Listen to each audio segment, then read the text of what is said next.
Shaquille O'Neal. Shaq Diesel. Now, I am a Shaq man, so go ahead, but yeah, you got me. Bro, you look at what this motherfucker is going to do, right?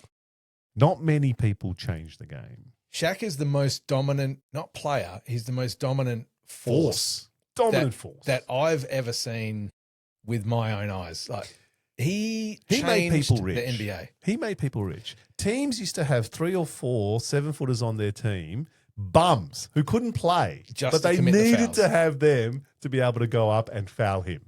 He's another guy who's lost to history. And I know that people lost to history. I know people still rate him as like a top 6 to top 10-ish player.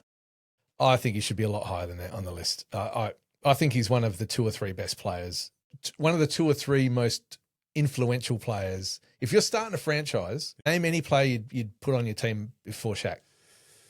Well, you always start with drafting a center or a point guard.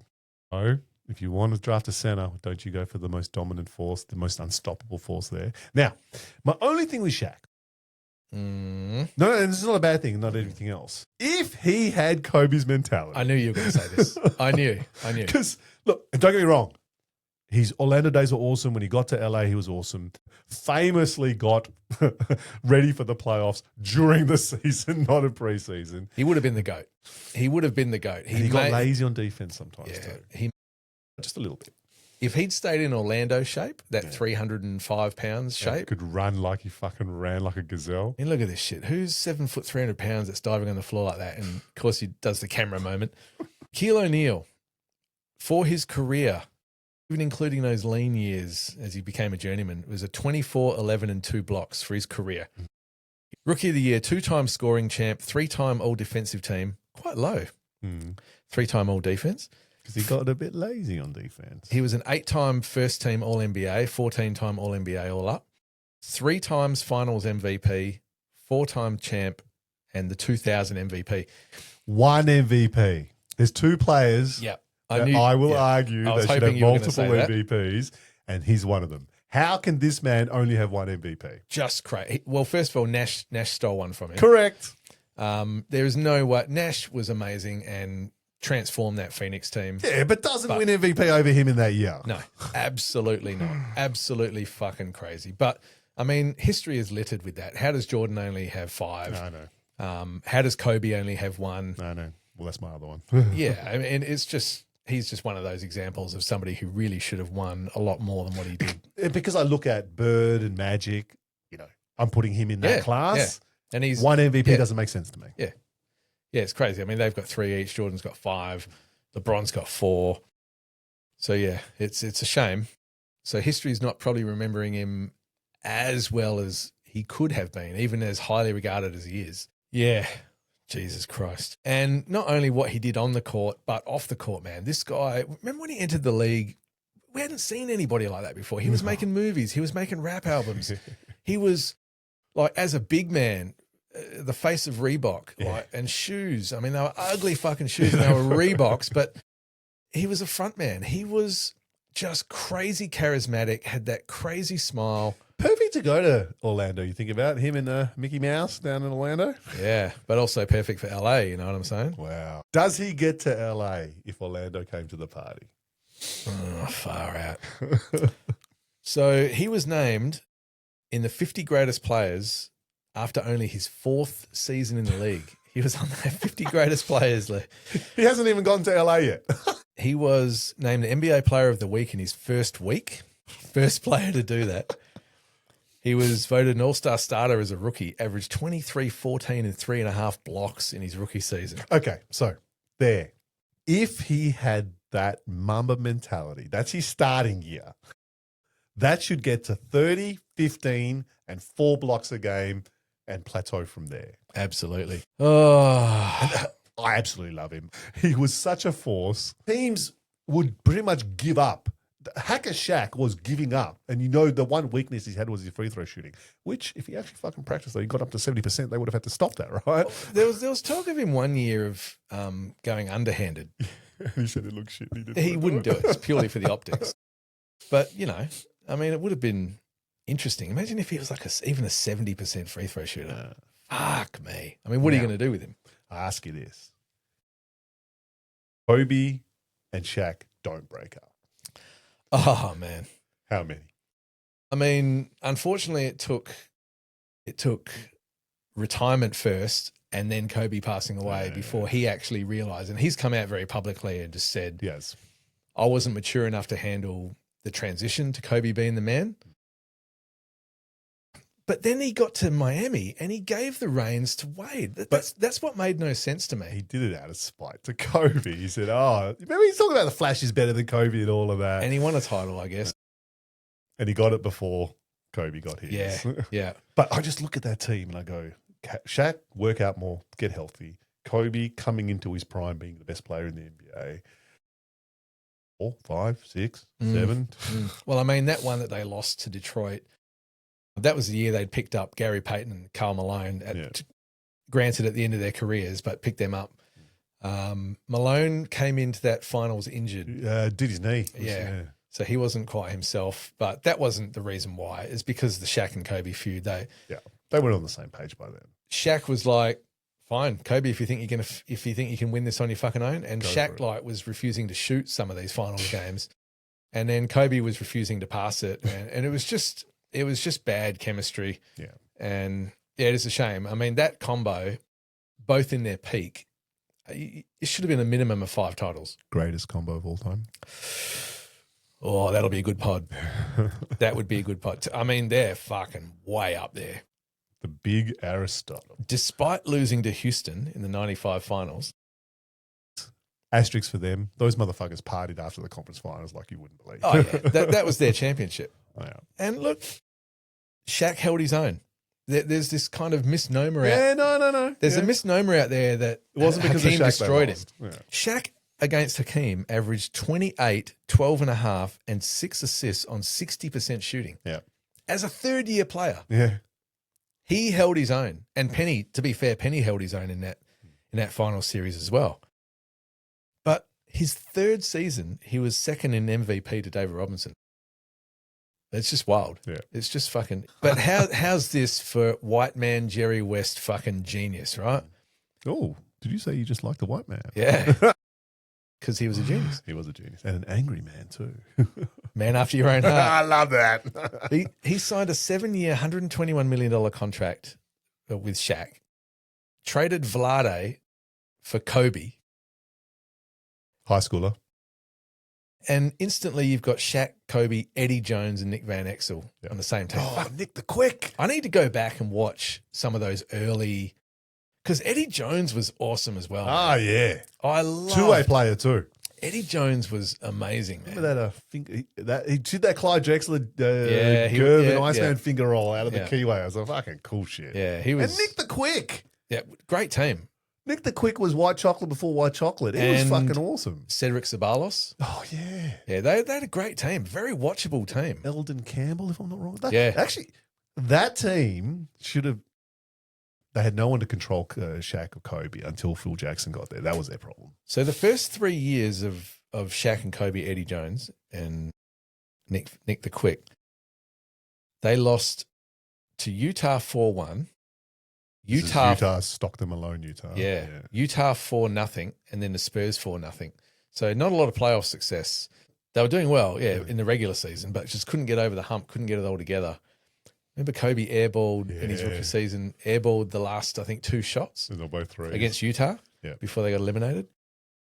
In 99, by the way, to be able to come back from that as a rookie, that's different mentality. Right? Yeah, probably should have had him in my top 10. I was just going to say, because I'm figuring. I needed to leave him for you, man. Well, surely you're going to have him in your top 10.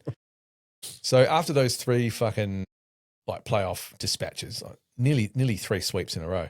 They hire Phil Jackson in 99. That's when it all turned around. Yep. And credit to the GOAT of coaching, Phil fucking Jackson. In Jackson's first year, Shaq wins MVP. Yep. So, and he was first in scoring, second in rebounds, third in blocks. But by the way, you get Phil Jackson, who neither Kobe or Shaq are not going to respect, right? Exactly. What are you going to say? He's got 6 fucking titles with Jordan. What are you going to say? Oh, we don't want to play the fucking triangle offense. And the Zen master. And they played really well in the triangle offense. Yeah. And like Rick Fox was a real glue guy for them when he came over from my boys. When did they get Derek Fisher? Rick Fisher was in the same draft as Kobe. They drafted him. Yeah, he was in the same draft as Kobe. So they had a couple of the pieces already there. Yeah, Kobe and Derek Fisher the same year. Fish was just one of the most, along with Robert Ory, one of the most clutch role players that there's ever been. They had both on the same fucking team with Kobe and Shaq. Oh, my Lord. LA tends to do that. So Shaq's career high in scoring, he had 61, 23, and 3 against the Clippers. And he was the last player before Giannis did it in 2023 to score 60 points with no three-pointers. You know how hard it is to score 60 fucking points with no threes? Dude, for someone like you, it's just get him in the post, dunk. That's got to show you how dominant this guy was. Yes. Like, there's nothing you could do to stop him. And all of this bullshit about, oh, he was just bigger than everyone else. He had footwork. He had speed. That was his thing. His ability to explode and then sprint the floor and jump. The motherfucker would take you in the kilo and just dunk on you because he could jump higher than you. He had a big vertical, but he was so good at sealing his players. Like when they were out on like a semi kind of break and he was ahead of the pack, he would seal his player so low that there's nothing they could do about him. Yeah. And the other thing that's really underrated about him, passing. And you can see, well, he in his later career became a great passer under Jackson, but his hands were probably the best hands I've ever seen. Soft. He would catch everything. You could throw him a lob anywhere and he would catch it and ram it. One-handed, two-handed, easy. He had amazing hands and great touch for a guy his size, but his dribble into the lane, jump step, and the baby hook, that was another weapon of his. And he even had a pretty good turnaround shot off the backboard. Yep. I mean, Shaq was a no-brainer. I toyed with the idea of putting him at number one because I just fucking love watching Shaq play. I must admit, now that his career's over and I see him commentating, I just wish he put the whole thing. I was obsessed with the game and obsessed with being the best as he could have been throughout his whole career, because I think his career, mate, 100%. It would be, the conversation would be Shaq and Jordan. They lost to Detroit in the final. That was a hard finals for me to fucking watch, man. That was a hard, because you looked at the two teams and it was blatantly obvious who should be winning. Who should have won the series? Yeah. And no shade at Detroit, like they were an amazing team, played unbelievable, and deserved to win that series. But they weren't going up the best that the Lakers were putting up. That's the problem. Yeah, I would have loved to have seen like Shaq and Kobe just locked in, just get it together, man. But that was kind of unfortunately the end of it all. Jackson was let go by Buss.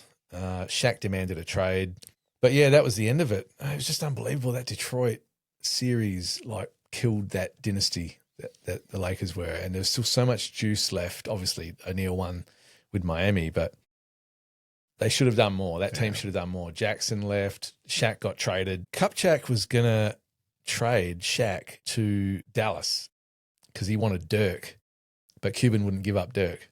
Oh. Yeah. Interesting sliding doors moment. Dirk and Kobe might have been pretty interesting, eh? Dirk and Kobe would have been very interesting. And I could see Dirk being quite complimentary. Oh, absolutely. Yeah, but you can probably see why Cuban wouldn't want to give up. For an aging Shaq. Yeah, Dirk's a foundational player for them. Yeah, just interesting. He was traded to Miami for Lamar Odom, Caron Butler, and Brian Grant. When Shaq teamed up with Wade, they lost in the East Finals to the Pistons, who were still good. Still good. The Pistons lost to the Spurs that year in the finals, I'm pretty sure. Okay. That sounds right. To the Spurs. Right. So Shaq was second in MVP voting to Steve Nash. Now, that's the MVP that he stole. That should have been Shaq's second MVP, without a doubt. So in 2006, his second year there, Van Gundy out, Riley in as coach. And, of course, we all know what happened there. Yeah. They went on to win the title. Shaq, unfortunately, didn't get the finals MVP. That went to Yeah, Flash. the Flash. That's a final series to fucking. He dominated. Yeah. Absolutely dominated. He deserved it. He deserved it. Now, I just want to give you, because this, to me, of everything that I've said about Shaq and everything we've seen on the highlights, the most mind-blowing thing to me is Shaq's stats in the finals. In Shaq's first finals, 38, 17, and 2 assists. Wait, he averaged that? Yes. For the series, I don't like doing percentages. I like to round. So he's, to be precise, 38 points a game, 16.7 rebounds, 2.3 assists, 2.7 blocks, 61% shooting. In the finals series, He could have averaged this his whole fucking career, but yes, that is phenomenal. 38 and 17 with 3 blocks. It's and high efficiency. Yeah. Finals MVP. In his second finals, 33, 16, and 5 with 3.4 blocks. Third finals, 36, 12.3 boards, 3.8 assists, 2.8 blocks. And all of this is on 57 plus shooting. Yeah. This is the shit that sets him above. Look at what he does in the fucking finals when it matters. Jesus Christ.